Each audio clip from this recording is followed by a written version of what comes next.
এইটা থাইল্যান্ডের সমুদ্রের পাড়ে আসছি। এই যে পিছনের সমুদ্র দেখা যায়।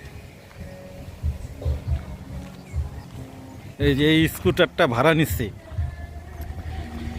প্রতিদিন কত 1100 না 1200 টাকা ভাড়া। এই স্কুটারটা ভাড়া নিচ্ছি।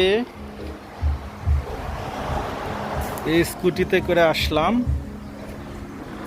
স্কুটিটা ভালোই, বড় বড় চাকা।